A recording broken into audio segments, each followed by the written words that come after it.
untuk UKM ini untuk seluruh Indonesia ya. Ya, betul. Itu perizinan itu gratis. Mari ngevlog di Kebunisen.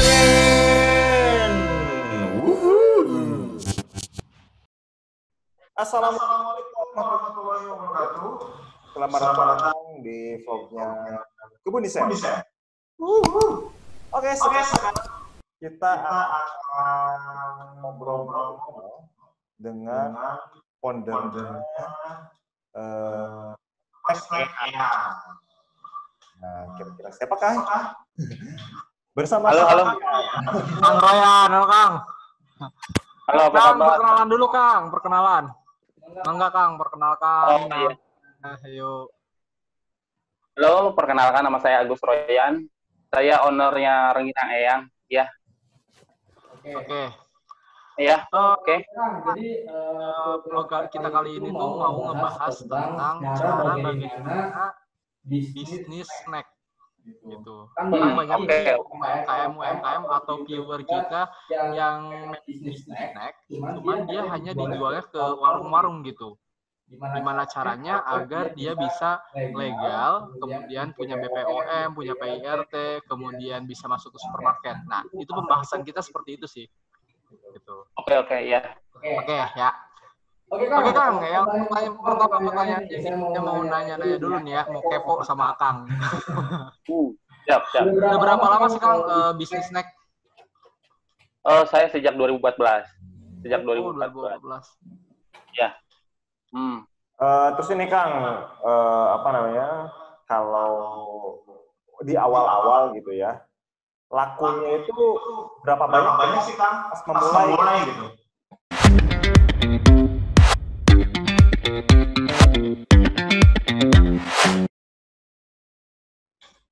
Jadi gini, saya ceritakan dari awal dulu. Oke. Saya itu ketika merintis snack atau mungkin pada umumnya nanti rekan-rekan UKM juga yang lain sama ya seperti itu. Memang untuk yang tadi di awal udah disebutkan bahwa ketika tidak ada PIRT, minimal PIRT ya, itu nanti memang ada orang-orang yang mempermasalahkan layak edarnya gitu ya. Nah, pengalaman saya dulu ketika saya punya ide untuk membuat snack Rengginang Eyang ini, sebelum munculnya PIRT, itu memang saya jual juga keliling di warung-warung radius sekitar 5 km dari rumah produksi ini. Saya tes pasar, saya melakukan tes pasar, saya melakukan observasi di sana seperti apa rengginang saya apakah diterima atau tidak. Seperti itu di warung-warung tuh saya antarkan sendiri, konsinyasi ya, consignment. Ya, yang laku dibayar seperti itu terus saja muter. Itu kurang lebih selama 2 bulan lah, sambil menunggu perizinan keluar. Seperti itu. Oke, itu selama 2 bulan ya Kang? Ya. Nah, kira-kira dengan cara seperti itu, respon pasar kayak gimana tuh? Saat itu memang saya karena lagi booming pedas saat itu ya. Ini pengalaman saya. Saya waktu itu menciptakan rengginang pedas. Oh iya. Alhamdulillah rengginang saya diterima di pasar. Nah, karena sejak awal jadi persepsi bagaimana membangun bisnisnya dulu terlebih dahulu nih yang perlu dibangun sama rekan-rekan UKM itu, bisnis snacknya mau seperti apa? Apakah hanya sekedar mau bisnis dari warung ke warung saja, atau mau skala lebih luas lagi, lokal, kabupaten, provinsi, atau mau skala ekspor seperti itu. Jadi harus dibangun dari awal nih. Mau bisnis itu plan bisnisnya harus jelas dulu. Kita itu mau bangun usaha snack ini mau seperti apa? Biar tahapannya jelas. Karena kalau yang pengalaman saya, karena saya sejak awal pengen snack ini kualitas ekspor, jadi sejak awal saya perhatikan mulai dari kualitasnya, pembuatan ya, mulai dari perizinannya. Meskipun memang rengginang itu saat itu belum belum bisa dipasang di kemasan seperti nutrition pack. Nutrition pack saya itu sudah saya buat, meskipun setelah keluar belum saya pasang juga di kemasannya. Jadi memang sejak awal persepsi saya, kemasan saya harus bagus, snack saya harus layak di modern market ataupun ekspor, seperti itu. Jadi persepsi awalnya dulu dibangun nih, ketika membangun usaha plan bisnisnya mau seperti apa. Kalau misalnya hanya di pasaran warung biasa, saya rasa dengan kemasan yang menarik, kemasan meskipun plastik gitu ya, tapi dibuat menarik itu cukup. Tidak perlu mengurus yang lain-lainnya. Expire, nggak perlu diperhatikan lebih detailnya gitu kalau di warung-warung seperti itu. Beda lagi kalau misalnya nanti pasarnya saya pengen kemasannya bagus, seperti pesan di Kebun Desain gitu, itu harus diperhatikan, mulai dari expire-nya harus jelas, harus berdasarkan lab, tidak hanya ya gambling lah, kira-kira, tidak hanya kira-kira, seperti itu. Oke Kang, saya mau nanya. Tadi kan dibilang untuk awal itu yang penting ada PIRT dulu ya, biar layak edar, ya nggak? Betul. Nah, betul. Itu hanya PIRT aja bisa layak edar tanpa kita harus tes lab atau menghasilkan nutrition fact, itu bisa nggak gitu? Ya hanya PIRT saja kalau layak edar di pasaran. Atau tetap harus ada nutrition fact-nya juga gitu? Enggak, kalau nutrition pack itu hanya sebagai kita sebagai UKM ya, memang kalau udah muncul ada nutrition pack itu ada sesuatu value dari konsumen juga gitu.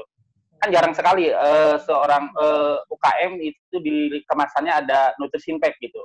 Oh, jadi minimal syarat untuk UMKM itu ada PIRT lah ya, untuk nutrition facts itu lebih bagus juga kalau ada gitu ya. Lebih bagus kalau ya, betul. Berarti bisa disebutkan untuk yang nutrition fact itu ibaratnya naik level lah ya Kang ya. Betul. Okay. Jadi memang terhadap kitanya sebagai pemilik produknya juga si produknya juga kelihatannya berbeda dengan produk snack UKM lain yang tidak mencantumkan nutrition pack-nya. Itu jelas beda. Iya, betul. Jadi kan biasanya suka ada orang nih atau konsumen yang suka diet ya, ngecek nih ya nggak, ngecek nutrition fact-nya. Layak nih, kalorinya cuma 90 kalori, saya beli gitu. Ya. Oke, paham. Nah, Kang, saya pengen tahu juga nih, tadi kan pertama awalnya jualan di warung, ya nggak? Nah, terus kemudian ekspansi ke supermarket. Ketika jualan di warung itu laku berapa paling banyak dan paling sedikit berapa? Kemudian ketika jualan di supermarket itu laku berapa paling banyak dan paling sedikit laku berapa? Jadi waktu ada transisi sebenarnya. Jadi ketika di warung itu saya tidak rengginang eyang itu namanya bukan rengginang eyang, tapi rengginang pedas putri namanya. Rengginang pedas putri. Iya. Karena memang saya udah niat pengen ngembangin usaha snack, makanya saya terus berpikir untuk nama, untuk kemasan supaya bagus, supaya layak, beredar luas juga. Nah, terus saya terus dipikirkan gitu. Jadi ketika saya hanya tes formula bahwa rengginang formula saya ini disukai masyarakat nih. Seperti itu. Terus saya berpikir bagaimana, karena kalau rengginang pedas putih kayaknya kurang value-nya kurang kalau saya cantumkan di label kemasan yang lebih bagus, hingga muncullah rengginang eyang.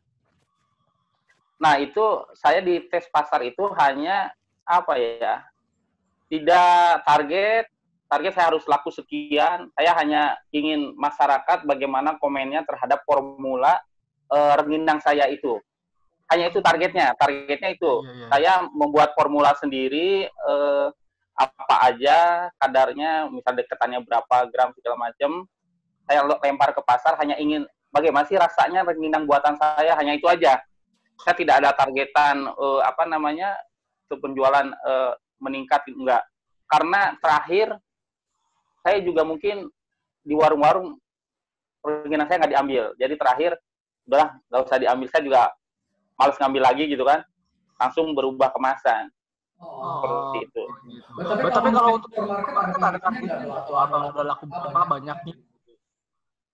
Kalau supermarket kan pasti targetnya ada target laku jual berapa gitu kan ya. Kalau tadi kan uang tuh tes pasar ya, pengen tahu respon dari masyarakat enak apa enggak gitu. Terus ngetes juga kemasan produk ini expirednya berapa lama gitu ya kan. Betul. Nah, setelah masuk ke supermarket itu laku berapa pertama kali, Kang? Nah, kita bicara masalah modern market dan cara memasarkan sistem produk kita kan memang sudah ditentukan ketika kita membuat BMC-nya ya. Nah, ini menurut pengalaman saya, memang kemarin saya sempat masuk modern market, ada lumayan di beberapa tempat lokasi yang sebelumnya kita sudah ada pasaran di situ, itu penjualannya bagus. Nah, tapi saran saya nih kepada UKM, memang keren lah katanya masuk modern market. Itu hanya keren saja. Karena sebenarnya beneran. Jadi pertama penjualan di sana tidak bisa dikendalikan. Itu karena di sana saya dulu pernah memakai SPG untuk meningkatkan penjualan di beberapa supermarket. Saya memakai jasa SPG supaya penjualan meningkat. Karena ketika barang kita masuk supermarket, kalau ingin maksimal, itu ada beberapa persyaratan juga biaya yang harus dikeluarkan. Seperti tadi, saya dulu bayar SPG seminggu sekali, di mana toko modern market itu ramai hari apa, kita simpan SPG di sana. Tuh, yang kedua, biasanya ada sewa rak tersendiri supaya raknya khusus dengan kita, itu kan ada biaya tambahan. Saran saya kepada semua pelaku UKM itu jangan target ke modern market, tapi boomingkanlah di reseller. Itu yang lebih menjanjikan, itu yang lebih terkendali pasarnya, karena si reseller itu menjadi tangan kita, kepanjangan tangan kita untuk menjual produk kita secara langsung. Kalau di modern market tanpa ada SPG atau tanpa brand yang kuat, itu agak susah. Itu pengalaman saya ya. Jadi saya sarankan kepada UKM, memang banyak UKM yang saat ini, wah keren nih produk saya udah masuk modern market. Kalau brandnya di bawahnya nggak kuat, itu susah untuk mendobrak penjualannya. Sangat susah. Kecuali memang dia punya modal lebih di sana, seperti sewa rak misalnya di modern market tersebut, hingga ada salah satu rak penuh sama dia. Terus kita lihat juga sering di depan kasir itu kan ada produk kita. Nah, itu kan ada biaya tambahan sebenarnya. Seperti itu. Oke. Jadi lebih baik kalau ingin meningkatkan penjualan, pakailah reseller. Kita manjakan reseller kita, itu aja sih. Oke. Oh, mantap juga nih infonya. Ya. Keren infonya. Sip. Oke. Ada yang mau tanyakan lagi kan, Bu? Gimana? Modal awal maksudnya? Ya, modal awalnya bikin usaha snack itu kayak gimana sih gitu? Apakah harus besar banget di awal gitu? Atau bisa dicicil atau kayak gimana? Jadi gini, bicara snack, apapun itu snack, sebenarnya kalau bicara modal ya, bicara modal di sini berarti keuangan maksudnya itu kan. Karena modal itu sebenarnya kan tidak hanya uang. Karena keinginan juga udah modal ya. Ya. Karena uang di sini ketika memulai usaha itu tidak harus besar. Snack ya, apapun itu snack, keripik bayam atau apapun, tidak harus besar. Dimulai dari hal yang terkecil aja dulu dengan kemasan biasa. Seperti itu. Jadi ya minimal dengan hanya 100.000, 200.000 pun seperti yang saya dulu mulai itu bisa. Kalau saya pun mulainya dulu hanya 100-200.000. Gitu. Oh, mantap. Jadi awalnya itu dari yang kecil ya, Nu ya. Iya. Kecil, hubungannya digandakan, kemudian sampai bisa ke supermarket gitu. Sampai bisa punya reseller banyak gitu. Ya, jadi kalau yang aku tangkap dari awal nih, dari ownernya Rengginang Eyang, jadi dari awal beliau itu bikin produk Rengginang, kemudian dites di pasar yang dari warung-warung gitu. Iya, betul. Responnya bagus, kemudian bikinlah brand yang kira-kira bisa internasional gitu. Ya, bisa diterima oleh masyarakat luas gitu. Nah, sekarang kan zamannya media sosial juga ya. Nah, di sanalah para UKM ini khususnya snack itu harus bisa memanfaatkan momennya yang pas. Untuk menjadi besar itu harus momen yang pas. Untuk produknya dikenal masyarakat itu momennya harus pas, seperti itu. Oh, perhatikan momen juga ya. Iya, karena sekarang kan kita analisa saja pergerakannya yang viral-viral itu hitungannya kan hanya beberapa minggu, bahkan ada yang beberapa hari gitu ya. Nah, kita harus bisa memanfaatkan momen-momen itu. Ya, paham. Terus ini kan nih, kan pasti banyak tantangan tuh. Bisnis snack ini. Snack. Tantangannya apa aja sih gitu? Terutama di masa pandemi ini Kang, gimana nih? Oh, kalau di masa pandemi ini sangat berat ya. Sangat berat pasti. Semuanya juga berat. Kita juga berat. Tantangan yang paling besar pada saat usaha adalah pengembangannya. Oke. Pengembangan itu. Jadi kita harus konsisten memberikan rasa jelas, terus pelayanan yang baik, terus mau scale up-nya itu loh. Jadi ketika kita membangunnya startup itu agak mudah. Nah, ketika mau scale up-nya, ketika grow, itu kita harus pintar-pintar memilih partner. Karena berkembang tidak bisa sendiri. Kita harus ada partner. Itu. Kepada UKM semua yang mau besar pun ya sebenarnya harus bisa membangun tim yang bagus itu. Ketika tanpa ada tim yang bagus itu susah untuk berkembang.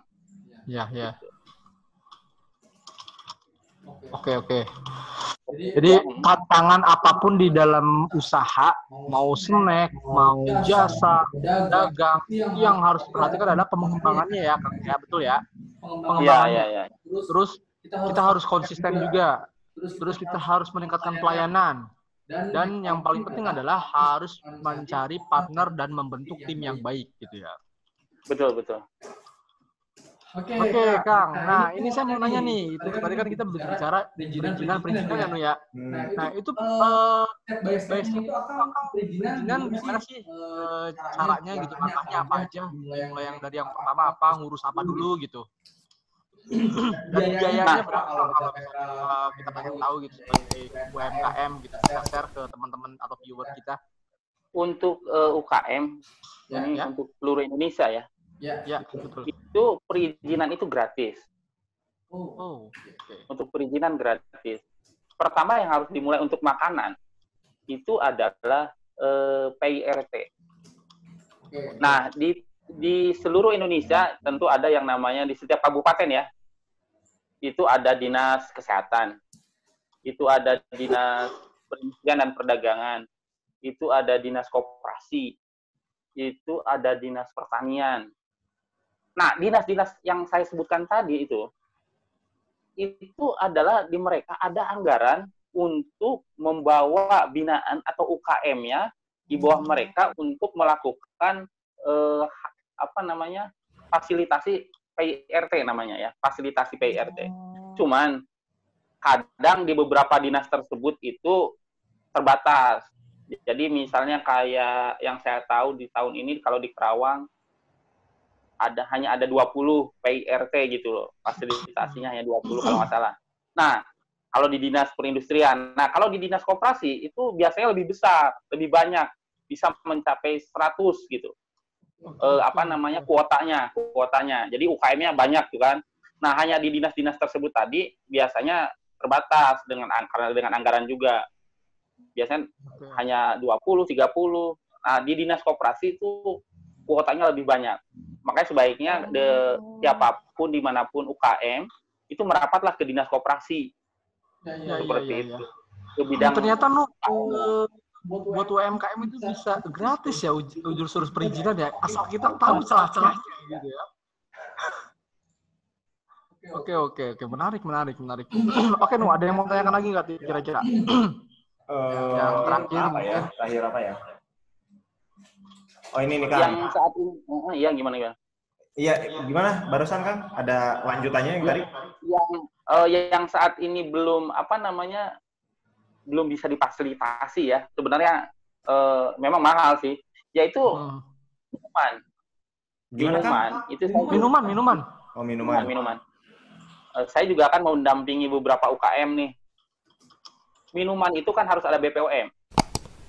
Nah, itulah anggarannya belum ada kalau di saat ini ya. Jadi tidak difasilitasi oleh pihak manapun. Jadi harus mandiri, harus mengurus sendiri gitu maksudnya. Tapi kalau berarti kalau snack nggak usah ada BPOM juga nggak apa-apa ya Kang? Nanti kalau snack itu halal kan? Dari PIRT nanti naik ke halal. Gitu. Ke halal ya. Berarti BPOM nggak usah kalau untuk snack ya? Untuk snack kalau pengen misalnya pasarannya lebih luas lagi ya BPOM. Skala bisa industri ya. juga. Bisa. Berarti BPOM juga penting ya. Kalau hanya untuk skala halal saja nanti biasanya LPOM dari MUI. LPOM ya, bukan BPOM ya. LPOM itu halalnya LPOM. Oke. Berarti perizinan itu ada di sekitar PIRT, terus halal, BPOM. Gitu ya, LPOM. Ya. Halal lah ya. Terus Kang ini punya tips-tips nggak nih terakhir nih buat teman-teman UMKM yang teman-teman yang mau bisnis snack, kira-kira gimana nih? Punya tips nggak? Tips apa nih? Tips memulai. Untuk memulai bisnis yang pasti dimulailah dulu. Jangan ketika kita misalnya saya pengen punya ide bisnis ini dalam angan-angan, enggak sih. Jadi langsung aja dimulai gitu ya. Langsung action.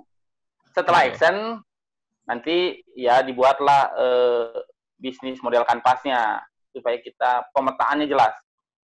Kanvas model bisnis kita pernah bahas tuh. Betul. Itu harus jelas, itu harus punya. Kayaknya Kebun Desa harus mengadakan itu tuh bagus buat UKM. Udah boleh kita bahas. Nanti mau ngundang lagi Akang kalau misalnya pandemi udah beres nih. Kita mau ngundang Akang pembicara. Oke, lalu apa lagi tuh? Kemudian kanvas model bisnis ada apa lagi tipsnya? Nah, nanti setelah itu fokuslah terhadap kualitas produk. Sama saat ini karena nggak jauh dari dunia marketing, dalamilah ilmu internet marketingnya, digital marketingnya. Seperti itu sih. Jadi kita harus buat beda. Jangan bikin status jualan, tapi agak cantik bikinnya gitu. Memanfaatkan digital marketingnya dengan bagus. Oke. Sebelum ditutup nih Kang ya, saya mau ngambil kesimpulan dari hasil kita Zoom kali ini ya. Jadi pertama buat UMKM itu harus jelas persepsi bisnisnya tadi ya. Jadi harus tujuan awalnya mau skala kecil atau skala besar. Jadi harus dibuat plan-nya harus jelas. Kemudian yang kedua, untuk UMKM, perhatikan kualitas dan legasi atau legalisasi gitu ya. Minimal ada PIRT. Ada PIRT. Nah, kemudian yang ketiga, saran untuk UMKM yang pertama kali setelah kita mencoba tes pasar, boomingkan dengan reseller. Jangan langsung ke supermarket ya, tapi boomingkan dengan reseller dulu. Dan brandingnya harus jelas gitu, harus kuat. Baru setelah reseller booming, itu kita baru masuk ke supermarket. Nah, ntar bisa bayar SPG, ataupun bisa sewa rak, dan lain-lain. Nah, Untuk modal nih ya, kita berbicara modal. Tadi kan dikatakan bahwa modal snack itu nggak usah besar-besar. Minimal 100.000 bisa, gitu ya. Minimal 100.000 bisa, kemudian kita kembangkan dari keuntungan tersebut. Nah, sambil dikembangkan, baru kita urus tuh tadi, perizinan dan lain-lainnya. Nah, pada saat menjual, itu harus perhatikan momen juga. Ketika menjual snack ya, misalnya pada saat viral gitu kan, kemudian menggunakan jasa-jasa influencer dan lain-lain. Nah, setelah grow up, setelah bisnisnya bagus, tetap kita harus kembangkan bisnis snack tersebut. Dengan cara apa? Harus konsisten, mulai dari rasa. Bener nggak, Kang? Kemudian pelayanan yang baik gitu kan ya. Jangan mentang-mentang udah bagus, usahanya, pelayanannya malah berkurang seperti itu. Dan yang terakhir itu adalah harus mencari partner, jelas. Ketika bisnis pengen besar, kita harus ngajak orang lain gitu. Ibaratnya kita harus berbagi rezeki dengan orang lain gitu, agar bisnisnya jelas gitu, agar bisnisnya lebih besar lagi. Kalau misalnya kita hanya sendiri, ya otomatis rezeki yang dikasih pun hanya sekitar untuk kita saja gitu ya, untuk kebutuhan sehari-hari gitu. Nah, jadi intinya harus mengajak partner dan membentuk tim yang baik. Nah, kemudian masalah perizinan nih, banyak sekali kan yang nanya para UMKM, ternyata perizinan itu gratis ya teman-teman, perizinan itu gratis. Jadi untuk snack itu minimal kita harus ada PIRT, bisa langsung datang ke mana tadi, Dinkes ya Nu ya, ke Dinkes, kemudian ke Dinas Perdagangan, Pertanian, dan Koperasi. Diusahakan sih harus ke koperasi ya, karena di situ kuotanya paling banyak tadi kata Kang Agus Royan ya. Terus setelah urus PIRT bisa lanjutkan ke LPOM ya, itu kemudian atau bisa ke BPOM, kemudian kita urus halalnya seperti itu ya. Nah, dan yang terakhir tadi tips untuk memulai bisnis adalah yang pertama adalah harus apa? Action. Action, kemudian buat kanvas modal bisnisnya, dan yang terakhir fokus terhadap kualitas produk dan dalami ilmu digital marketing. Oke, itu aja ya buat teman-teman UMKM. Ada lagi, Nu, silakan. Oke, Kang, masih ada statement yang mau diutarakan terakhir? Nggak ada deh. Nggak ada, cukup ya. Memang pematerian kita ini hari ini sangat rendah hati gitu ya. Dan isi dari materi kesini ini berbobot sekali ya. Iya. Ini sharing-sharing ilmu yang jarang-jarang nih dibuka kayak gitu. Iya. Langsung dari praktisi yang menjelaskannya. Oke, terima kasih nih Kang Agus Royan udah berbagi pengetahuan dengan kita, dengan teman-teman yang mau usaha. Mudah-mudahan usaha Rengginangnya terus besar, terus maju, dan tetap bisa nambah reseller-reseller yang banyak nih. Ya, amin. Amin. Seperti ini. Oke, terima kasih Kang. Wassalamualaikum warahmatullahi wabarakatuh.